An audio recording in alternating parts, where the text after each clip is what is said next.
lot of thoughts. Picture this.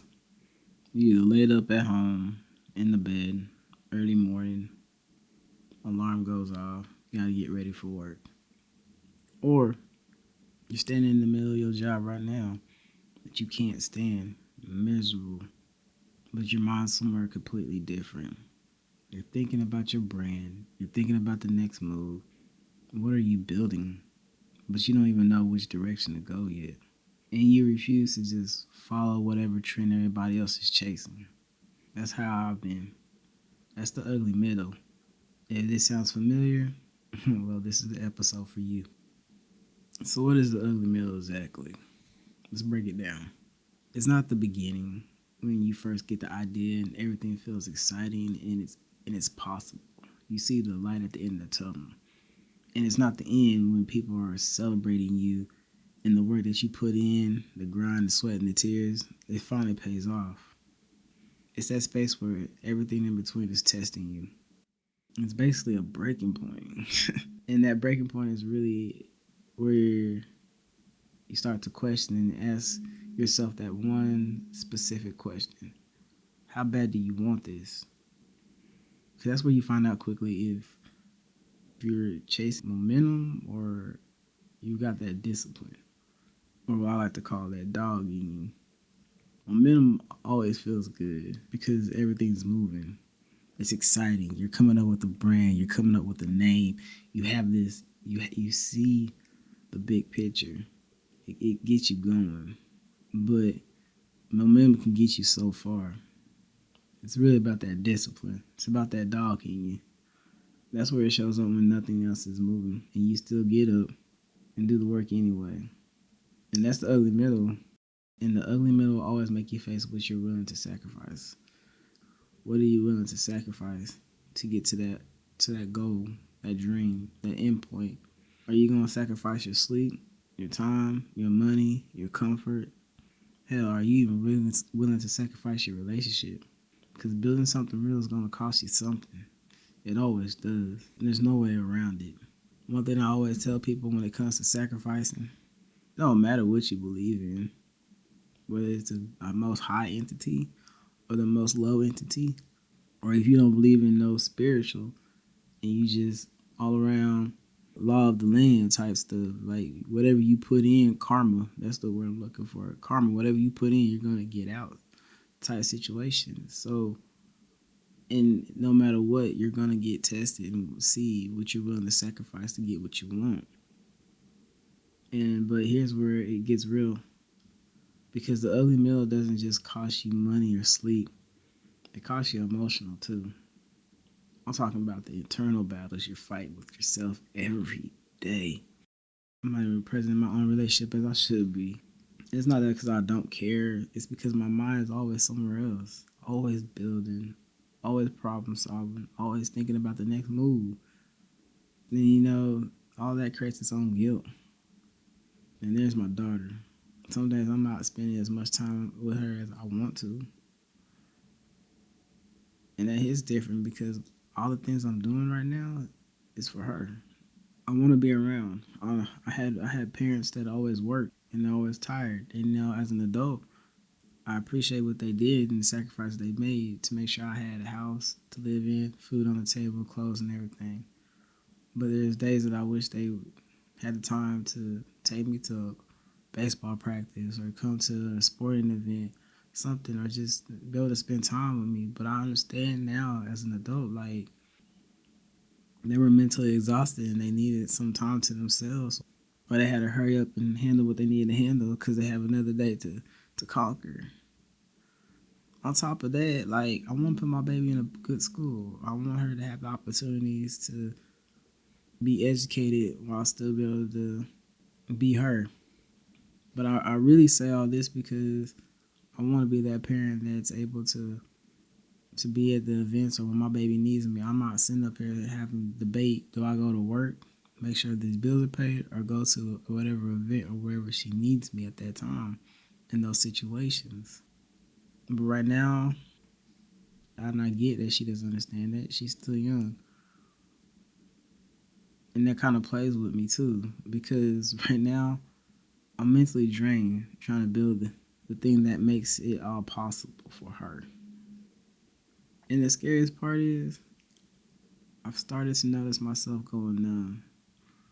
Like the stress has been on me constant for so long. I'm not even fully feeling it anymore. Like, and I don't know if that's a strength or if that's a warning sign. Probably look at that as both.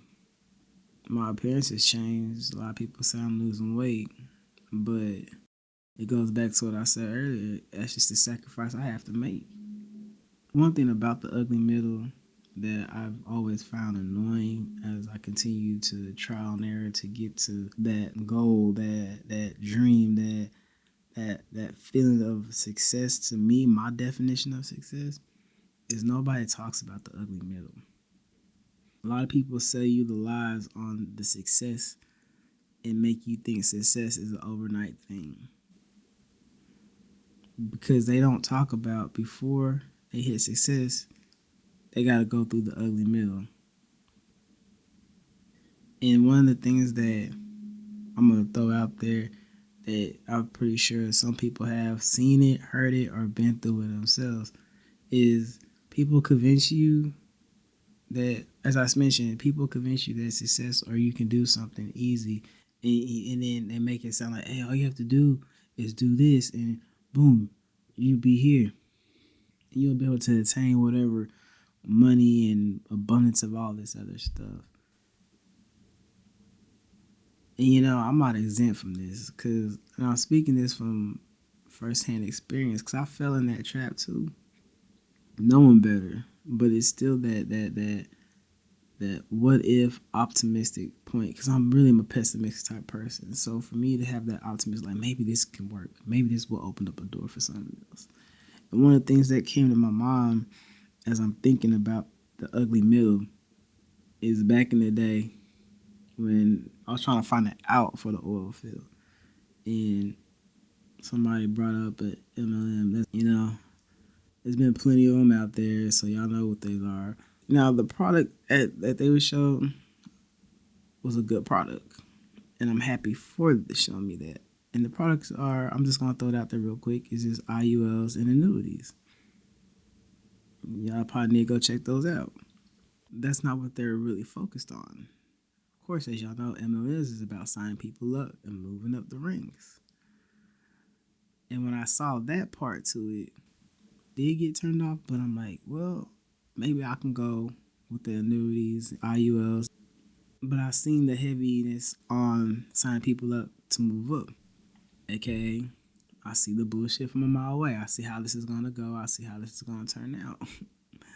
But, my dumb ass still said, hey, let me just try this anyway. Maybe I could flip it, it works to my advantage. But as I mentioned before, I'm an introvert. I don't know if I mentioned this in a podcast or on one of my videos on my account, my social accounts. I'm an introvert, so trying to sell people is a daunting task. But I've overcome that fear because I've put myself in sales before. But the MLM persona is these people are pushy in a way that it really should be illegal. Like it's sickening what they do, how hard they push them, and all this other stuff.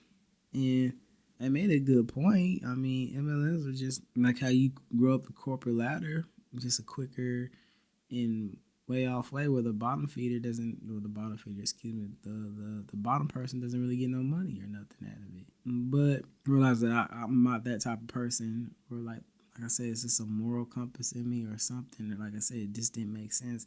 It didn't work. Once I noticed the bullshit, I really should have just stayed in my lane because they made it seem like it's easy, but it wasn't easy, especially if you're not a people person. And you start thinking a little bit different about other things and like, why can't I get into this? Why can't I get into that? Or, you want to be close to that information. I don't know, I'm kind of everywhere with this, but it's more like, it wasn't different for me. And then when you look at other options that I've run into, you run into the gatekeepers. And nothing sucks more when when you're in that rut and and you don't know where to really pivot, and you got somebody gatekeeping. For a while, I didn't like gatekeepers. I don't like gatekeepers, but at the same time, I respect gatekeepers. Now that I continue to grow and understand it, because honestly, let's be for real. If you are doing what you're doing right now, and you are in this ugly middle transition, why would you want somebody to just come into what you're doing with ease? If you put in the work, you put in the time, and then all these other people come in and saturate what you worked for, or what you put, or you stayed in your lane, and they saturate it, where it makes it harder for you to grow. Yes, that means you probably have to pivot somewhere else, because you know you can't be content with everything. But it's like, I get it though. You're trying to survive. But the ones that kill me the most, with the between the gatekeepers and those people who sell you something, is the ones who act like they got it all figured out. Those people who are actually in the middle, and they're smiling like everything's amazing and perfect. And that's how people sell you too, if you think about it. Like, nobody's that happy. You know, like, it's always a red flag when I see somebody too happy and showing me all teeth 24/7. And I'm not saying that to be negative.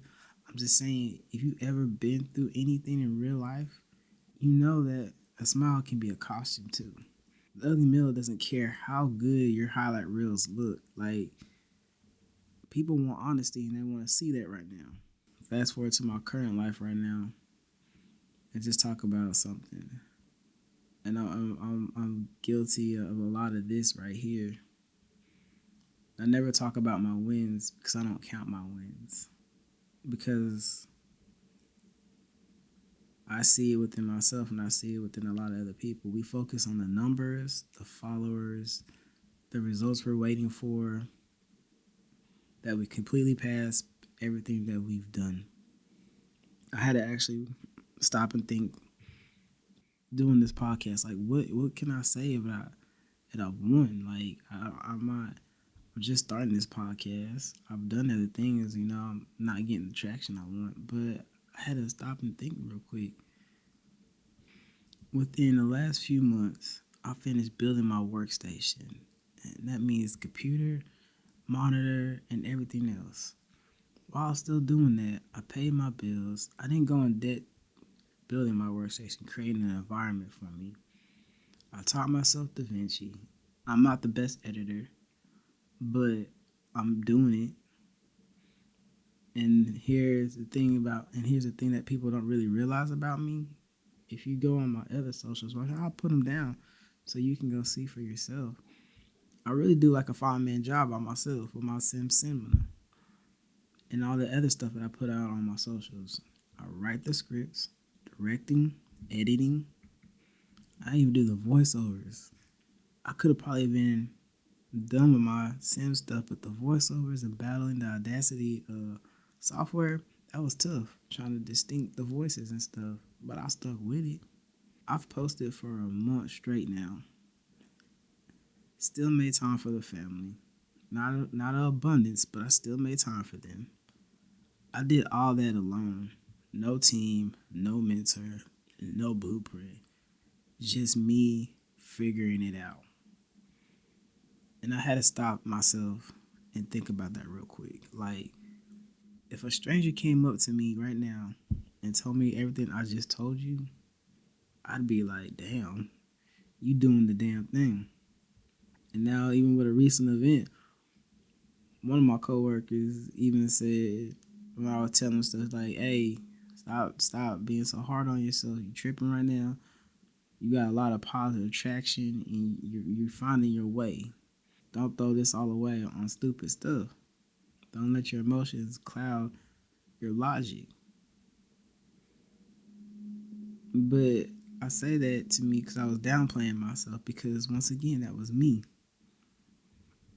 I kept moving like it was nothing, like it's not the problem. And I feel like that's the problem we have. We disconnect our wins because they don't look like somebody else's highlight reels. But those wins are real, and those are yours. Just like I had to realize those are mine. And that's what the ugly middle makes you forget sometimes. before I end this podcast, I want you to understand something, because I know there's somebody out there listening, probably dealing with something like I'm dealing with, or if not even worse, or they're starting something. I want you to listen to me real quick, because I'm gonna tell you like this: like, I don't have everything figured out. None of to my standards, a lot of things I put out are not even perfect. you know, but I told myself, if you're gonna do this, do it. Figure it out as you go, because you're making traction and you're doing something, and you can see results, and eventually it all click for you, and you come up with a routine. Speaking to somebody, I know that. I just know. I feel it in my heart and my soul about that. I'm speaking to somebody, and I know somebody needs to hear this, because there's been times when I come up, I need to hear a message too. You're one bad day away from walking away from all of this, your dreams, your goals, or the motion that you put in, the momentum that got you put into the position that you're in. And I get that more than you think, because trust me, there's days I still be like, why am I doing this? Most days I do feel like quitting. I even joke sometimes that I wish I was wired different. The kind of person who's fine clocking in, letting myself brain rot, stay in that cycle, calling it life. But I'm not built like that. And I don't think you are either. Otherwise, you wouldn't be on my podcast. I know that for sure. And here's the truth about that: wanting to quit is normal. Feeling like giving up is normal. But you started for a reason. And if it's too much right now, that's okay.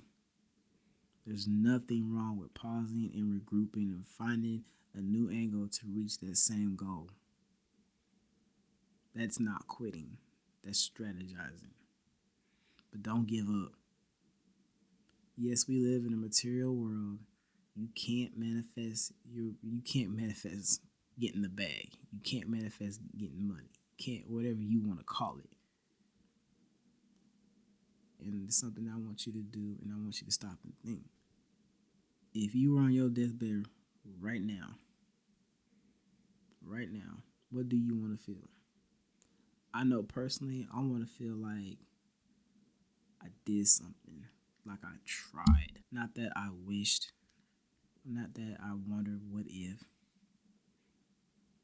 not that I let the fear and exhaustion decide for me. That's the ugly middle. So don't let the ugly middle be the end of your story. You got this. This has been Catching Life Strays. I'll catch y'all next time.